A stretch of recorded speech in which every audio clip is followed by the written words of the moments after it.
Colonial economy का मतलब क्या होता है? Controlled by British for their own benefit, controlled by British. Exam में पूछे जाने वाले सबसे इंपॉर्टेंट टॉपिक्स जो आपको बहुत अच्छे से अंडरस्टैंड करना होगा, जिसमें मैं आपको एमसीक्यूज भी बताने वाला हूं, शॉर्ट आंसर टाइप क्वेश्चंस भी बताने वाला हूं, और उसी से जो है आप लॉन्ग आंसर कैसे बना पाएंगे, सारी चीजें जो मैं आपको बताते चलूंगा। चलिए इसे स्टार्ट करते हैं। Colonial economy. अब ये कॉलोनियल इकोनॉमी का मतलब क्या होता है आपको समझना होगा। देखिए, अब हमारी कंट्री, मैंने आपको पिछली वीडियो में सारी चीजें एक्सप्लेन कर दी है डिटेल में।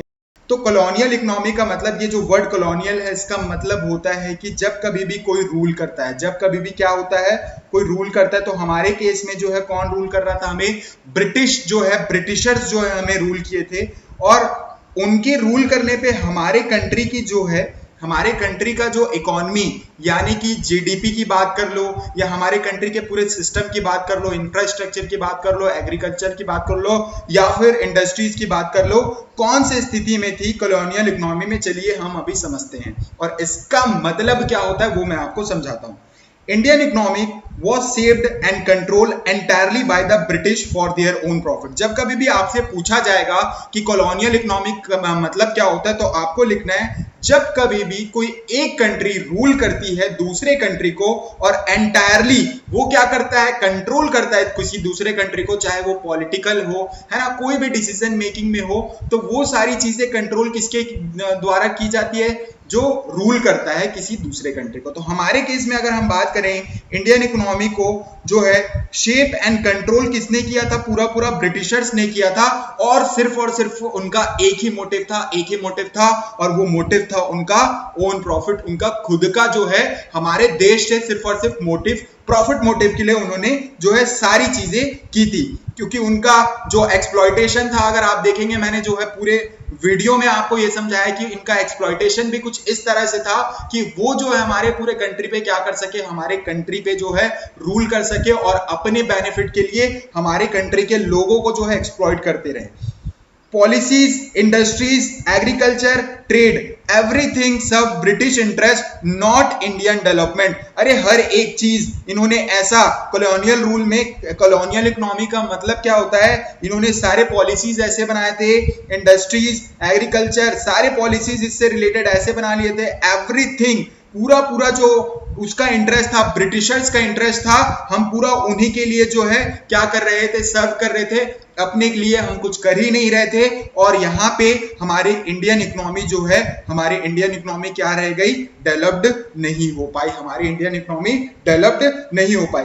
India becomes a supplier of the raw material. ये सारी चीजें आपको पता है, कॉलोनियल इकोनॉमी में हम सिर्फ और सिर्फ उन्हें जो है रॉ मटेरियल सप्लाई कर रहे थे, and the market for britisher goods. जो भी ब्रिटिशर्स हमसे ही रॉ मटेरियल खरीद के ले जाते थे, हमसे ही रॉ मटेरियल खरीद के ले जाते थे, कॉलोनियल इकोनॉमी की बात कर रहा हूं, हमसे रॉ मटेरियल खरीद के ले जाते थे, और वापस बना के हमारे ही कंट्री में, हमारे मार्केट को यूज करके अपने गुड्स को क्या करते थे? सेल करते थे, है ना। तो आपको अगर कभी भी पूछा जाएगा कॉलोनियल इकोनॉमी क्या है, तो आपको लिखना है shaped and control entirely by any of the country to other country. तो मतलब क्या होता है? कोई भी एक कंट्री जब दूसरे कंट्री को रूल करती है, पूरा पूरा इकोनॉमी का डिसीजन अगर कोई एक कंट्री लेता है, तो जो रूल करता है वो कहलाता है कॉलोनियल रूल। ठीक है, अब यहां पे आपको समझना होगा जो इंपॉर्टेंट क्वेश्चन है, the home charges. The home charges का मतलब क्या होता है? देखिए, इंडियन फार्मर्स क्या कर रहे थे? काम कर रहे थे ब्रिटिशर्स के लिए। तो जितना भी इंडियन रिवेन्यू आता था, जितना भी इंडियन रिवेन्यू आता था, money transferred from Indian revenue to Britain. पूरा जो है पैसा कहां ट्रांसफर किया जाता था? पूरा पैसा ट्रांसफर किया जाता था ब्रिटेन को। जितना भी पैसा, मैं क्या बोला, जितना भी पैसा इंडिया रिवेन्यू जनरेट करता था, इंडियन रिवेन्यू जनरेट होता था, वो पूरा पूरा ब्रिटेन को भेज दिया जाता था। ड्रेन्ड वेल्थ, इसे ही कहते हैं ड्रेन्ड वेल्थ। हमने जो भी पैसा कमाया, हमने जो भी पैसा कमाया, वो पूरा पूरा ब्रिटेन भेज दिया जाता था, और हमारे कंट्री के वेलफेयर के लिए कुछ भी पैसे जो है बचाए नहीं जाते थे, कुछ भी पैसे हैं जो है रखे नहीं जाते थे। ठीक है, चलिए अब यहाँ पे मैं आपको एक चीज बताता हूँ, एक एग्जांपल के थ्रू ये सारी चीजें जो है कॉलोनियल इकोनॉमी का आपको क्लियर हो जाएगा। Cotton grown in India, export to Britain, cotton कहां पे बनाया गया? इंडिया में ग्रो किया गया। Export to Britain. Made into clothes, उससे कपड़ा बनाए कौन? ब्रिटिश। जो ब्रिटिशर्स थे उन लोगों ने उससे क्या किया? अपने मशीन में डाला और उससे जो है कपड़े बनाए and sold back to India at high prices. And sold back to India at high prices. और हमारे इंडिया का जो हैंडीक्राफ्ट था उसको इन्होंने पूरा कोलैप्स कर दिया, पूरा बर्बाद कर दिया, क्योंकि इन लोग जो है अपने इंडिया में हाई प्राइसेस में बेचते थे। साथ ही साथ अगर आप देखोगे हैंडीक्राफ्ट तो उससे भी ज्यादा हाई था, क्योंकि इनका जो मशीन मेड वाला क्लॉथ्स था वो जो है थोड़ा कंपेयर टू आपका हैंडीक्राफ्ट वाले कपड़े से थोड़ा सस्ता पड़ता था। चलिए, आपको अगर मैं एमसीक्यू पूछूं, अगर आपको मैं एमसीक्यू पूछूं तो क्या आप इसका आंसर कर पाएंगे? कमेंट करके आपको बताना है। Indian economy under the British rule was primarily. अब यहां पे क्या है? 1 2 3 4 ये 4 ऑप्शन जो है आपको इसमें से एक चूज करना है और कमेंट करना है। आपका सही आंसर अगर होगा तो मैं रिप्लाई करके आप लोगों को बोलूंगा very good, very good, very good. चलिए आगे देखते हैं।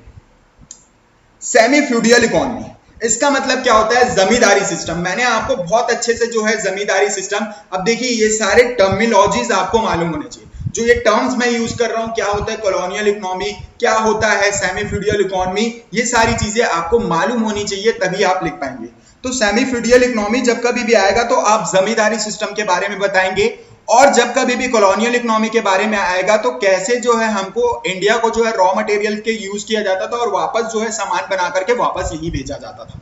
तो ये सारी चीजें जो है आपको उसमें बतानी पड़ेगी। इसमें क्या क्या चीज बतानी है मैं आपको समझा रहा हूं, आपको सुनना होगा। चलिए चलिए चलिए, अब देखो, द जमींदार system and the land revenue policy created a landlord pleasant relationship. अब यहां पे मैंने आपको जो ट्रायंगल बताया था, एक ट्रायंगल बताया था, देखिए यहां पे आपको ये समझना रहेगा, यहां पे आपको ये समझना रहेगा, ये आपके जो है फार्मर है, ये आपके फार्मर है, ये फार्मिंग किए बेचारे भाई लोग। उसके बाद जो है ये जमींदार है, ये जमींदार है, ठीक है। तो यहां पे मैं इनको रेड कर दूंगा क्योंकि ये खून चूसे हमसे, हमारा खून चूसे इन लोग, ठीक है।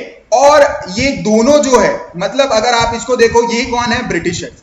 तो हमारा जो भी पैसा था ये किन के पास चले जाता था? जमींदार के पास चले जाता था, और जमींदार से जो है ब्रिटिशर्स के पास चले जाता था। तो ये एक रिलेशन था, किसका किसका? प्लीजेंट रिलेशन देखोगे अगर आप तो जमींदार और ब्रिटिशर्स का, है ना। फार्मर को कोई भी राइट्स नहीं थी, फार्मर्स को कोई भी राइट नहीं थे। Farmer worked on the land owned by the जमींदार। जो जमींदार की क्या थे? जो जमींदार के लैंड थे उसमें जो है फार्मर वर्क करता था, और उसमें जो है हैवी रेंट पे करता था। आम रेंट पे नहीं करता था, हैवी रेंट पे करता था। बहुत ज्यादा जो है उससे रेंट लिया जाता था बेचारे फार्मर से। और ये ट्रैप में फंस जाते थे। किस ट्रैप में फंस जाते थे?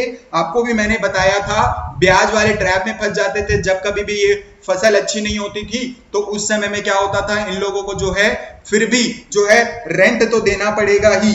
Tenant were often exploited, had no rights and stayed poor. अब यहाँ पे जो टेनेंट्स थे, है ना, वो टेनेंट्स उसको उनको भी जो है, मतलब यही फार्मर्स को जो है एक्सप्लॉइट किया गया और उनका कोई राइट्स नहीं था, और वो गरीब के गरीब रह गए, गरीब के गरीब रह गए। चलिए आगे देखते हैं। अब agriculture surplus was not invested in the industry.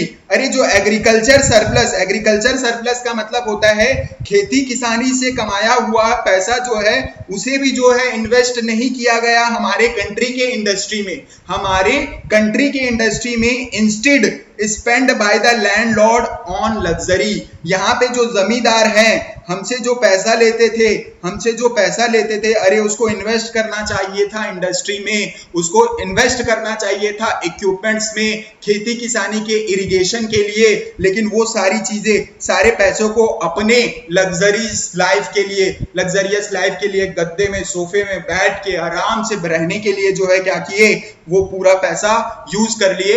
हमारे फार्मर्स के लिए उन्होंने कोई भी ऐसा काम नहीं किया जिससे जो है वो ज्यादा प्रोडक्टिविटी कर पाए, ज्यादा खेती किसानी कर पाए, उनका मदद हो पाए, कुछ भी नहीं किया उन्होंने। चलिए एमसीक्यू देखते हैं। Which feature shows India had semi-feudal economy during the British rule? पहला आपका ऑप्शन है जॉइंट स्टॉक कंपनीज, जमींदारी एक्सप्लॉइटेशंस, फिर उसके बाद foreign direct investment and cooperative farming. इसमें से आपको जो है एक ऑप्शन चूज करके आपको कमेंट में बताना है क्या आपको सेमी फ्यूडल इकोनॉमी का मतलब समझ आया। इन शॉर्ट अगर मैं बताऊं आपको, मैंने कॉलोनियल इकोनॉमी बताया जिसमें आप जो है गुड्स एक कंट्री से दूसरे कंट्री में भेजते थे, वापस वो गुड्स हमारे कंट्री आता था और जो है महंगे दामों में बेचा जाता था। उसके बाद जो है होम चार्जेस के बारे में मैंने आपको बताया। उसके बाद मैंने आपको पढ़ाया सेमी फ्यूडल इकोनॉमी जिसमें मैंने आपको बताया है जमींदारी सिस्टम के बारे में, कैसे जो है जमींदार जो है हमको एक्सप्लॉइट करते थे। उसके बाद अब हम पढ़ने वाले हैं one of the most important topic, हमारे कंट्री की हालत क्या हो गई थी, वो है स्टैग्नेंट इकोनॉमी। वो है स्टैग्नेंट इकोनॉमी। चलिए स्टैग्नेंट इकोनॉमी के बारे में समझते हैं। देयर वॉज नो ग्रोथ और no improvement in the production. आपको अगर मैं बताऊं, हमारे इंडिया में कोई भी ग्रोथ नहीं हो रहा था और कोई भी इंप्रूवमेंट नहीं आ रहा था प्रोडक्शन में। इनकम भी खराब थी, जॉब्स भी नहीं थे और इंफ्रास्ट्रक्चर भी खराब थे, तो इसमें कोई भी ग्रोथ नहीं आता है। इसका मतलब ही क्या होता है आप दोस्तों समझो, no growth slow growth, no growth slow growth. ठीक है, इसका मतलब हो जाता है नो ग्रोथ स्लो ग्रोथ। तो आपको जब कभी भी बोलेगा स्टैग्नेंट इकोनॉमी के बारे में बताओ, तो आप क्या बोलोगे, no growth slow growth of production, of income, jobs, infrastructure. ये सारी चीजों में जो है कोई भी ग्रोथ नहीं देखा जा रहा था। Agriculture productivity was low for decades. दशकों तक जो है हमारे एग्रीकल्चर प्रोडक्टिविटी जो है वो बहुत ही ज्यादा लो हो गई थी, और लो का मतलब होता है stagnant economy. Industries like didn't expanded. Industry जो है वो भी क्या नहीं हो पाए, बढ़ नहीं पाए, आगे नहीं बढ़ पाए। Trade didn't benefited India. और ट्रेड का मतलब क्या हो जाता है, इंडिया बेचना तो चाह रहा था और बेच करके जो है वो पैसे नहीं कमा रहा था, बेच करके भी जो है पैसे नहीं कमा रहा था। No innovation and diversification. Indian जो है फार्मर्स वो पूरा डिपेंडेंट थे एग्रीकल्चर में, उसके अलावा वो कुछ और करना ही नहीं चाहते थे। कोई भी इनोवेशन आइडियाज जो है अलग से हट करके बाहर नहीं निकल पा रहा था। कौन क्या ही सोच पाएगा बताओ, इतने सारे एक्सप्लॉइटेशन जब हो रहे होंगे तो दिमाग वैसे ही काम करना बंद कर देता है। तो आपको यहाँ पे और एक जो फैक्ट मेरे को आपको बताने हैं, per capita income grew just by 0.5 annually. 0.5 क्या होता है, इसी को तो हम बोलते हैं लो ग्रोथ स्लो ग्रोथ, है ना। यहाँ पे एनुअली जो है 0.5% पर कैपिटा इनकम बढ़ा in the half 20th century. यहाँ पे अगर हम देखेंगे तो कोई ग्रोथ हमको दिख नहीं रहा है, स्टैग्नेंट इकोनॉमी। अब इसी से मैं आपको क्वेश्चन पूछता हूँ, एमसीक्यू बताने हैं। Stagnant economy is that economy. आपको इसमें से एक ऑप्शन जो है कमेंट करके बताने हैं। कमेंट में इसलिए बार बार करने बोला हूं, कमेंट करोगे रिवीजन होगा, एग्जाम में लिख पाओगे। चलिए उसके बाद हम लोग नेक्स्ट आ जाते हैं बैकवर्ड इकोनॉमी। बैकवर्ड इकोनॉमी का मतलब क्या होता है, नाम से ही समझ में आ रहा है कि बैकवर्ड का मतलब हम पिछड़ चुके हैं बाकी पूरे देश लोगों से। जो अदर कंट्रीज है उनसे हम अभी पीछे हैं, क्योंकि हमारे साथ जो है 200 सालों तक क्या किया गया, अत्याचार किया गया, एक्सप्लॉइटेशन की गई। तो अभी देखिए यहाँ पे मैं आपको इसको एक्सप्लेन अगर करना है तो आप इसे एक्सप्लेन कैसे करेंगे आपको समझाता हूं। टेक्नोलॉजिया, ठीक है, इंडस्ट्री, हेल्थ और एजुकेशन। टेक्नोलॉजिया, इंडस्ट्रीज, हेल्थ और education all were far behind the modern world. हम मॉडर्न वर्ल्ड से बहुत ज्यादा पीछे हो चुके थे। किसमें, टेक्नोलॉजी के सेक्टर में देख लो, इंडस्ट्री के सेक्टर में देख लो, हेल्थ सेक्टर में देख लो या एजुकेशन सेक्टर में देख लो। ये पूरे सेक्टर्स में हम जो मॉडर्न है, मॉडर्न वर्ल्ड से क्या हो चुके थे, बहुत पीछे हो चुके थे।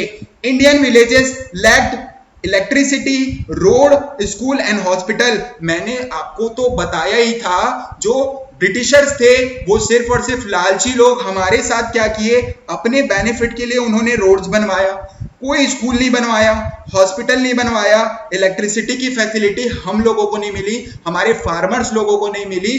तो हमारा जो इंडियन विलेज था वो क्या रहेगा, बैकवर्ड तो रहेगा ही ना। उसके बाद farming used bullocks and wooden tools. Wooden tools का मतलब अगर आपको मालूम होगा, जो किसान होते हैं वो हल जो है लकड़ी का बना हुआ आता है, वो हल को ऐसे जोतते हैं, यहाँ अपने कंधे में रख करके जोतते हैं। तो उस समय में जो है ट्रैक्टर्स नहीं थी, फार्मिंग जो है वो बहुत ही अगर आप देखोगे तो लो लेवल में की जाती थी, क्योंकि उतने अच्छे टूल्स नहीं थे, तो प्रोडक्टिविटी में भी प्रॉब्लम आ जाती। अगर आप टाइम पे क्या नहीं करेंगे, इरिगेशन फैसिलिटी या टाइम पे आप जो है फार्मिंग की पूरी तैयारी के साथ अगर आप नहीं करेंगे तो क्या हो जाएगा, फिर फसल भी अच्छे से नहीं उगेगा। तो हमारे इंडियन फार्मर्स के पास अच्छे टूल्स नहीं थे, वो बुलक्स का यूज करते थे, वुडन टूल्स का यूज करते थे, ट्रैक्टर्स का यूज नहीं कर पाते थे। Most Indian lived in rural area in poverty. अब देखिए इसका मतलब क्या होता है, अगर मैं रूरल एरिया की बात करूं तो भाई ऐसा जगह जो ग्रामीण क्षेत्र, ग्रामीण का मतलब गांव है, ठीक है, वो पोवर्टी का मतलब गरीब लोग रहते। तो हमारे जो मोस्ट इंडियन लोग थे, जो इंडियन फार्मर्स थे हमारे, वो पूरा इंडियन फार्मर की अगर बात करूं या इंडियन इंडस्ट्री वाले लोगों की बात करूं या सर्विस लोगों के वाले की बात करूं, सब जो है कहां पे रहते थे, मोस्टली कहां पे रहते थे, मोस्टली अगर आप देखेंगे तो वो सारे लोग रूरल एरिया में रहते थे और गरीब थे सारे। अमीर तो सिर्फ और सिर्फ दो लोग थे, एक ब्रिटिशर्स था और दूसरा जो है आपका अगर देखेंगे तो जमींदार था। चलिए इंपॉर्टेंट डेटा अगर मैं आपको बताऊं, 16% लिटरेसी रेट था। 16% लिटरेसी रेट का मतलब होता है कि 16% लोग जो है हमारे इंडिया के वो पढ़े लिखे लोग थे। ये बात सिर्फ और सिर्फ किसकी है, ये मेल लोगों की है, इसमें जो है फीमेल्स का काउंटिंग नहीं हुआ है। फीमेल्स का काउंटिंग अगर देखोगे तो इससे भी कम परसेंट जो है फीमेल की काउंटिंग थी। और लाइफ एक्सपेक्टेंसी की अगर हम बात करें तो उस समय में सिर्फ और सिर्फ 32 साल लोग जो है जिया करते थे। चलिए अब आपको नेक्स्ट नंबर का एमसीक्यूज कमेंट में बताना है, which of this feature indicates the backward economy. इसमें से आपको चूज करना है कौन सा ऐसा फीचर है जो बैकवर्ड इकोनॉमी को बताता है। हाई लिटरेसी रेट हो गया, मॉडर्न हॉस्पिटलाइजेशन, ये होता है क्या, use of bullocks in farming, और उसके बाद यूनिवर्सल हेल्थ इंश्योरेंस। तो आपको इसको कमेंट में बताने हैं, ठीक है।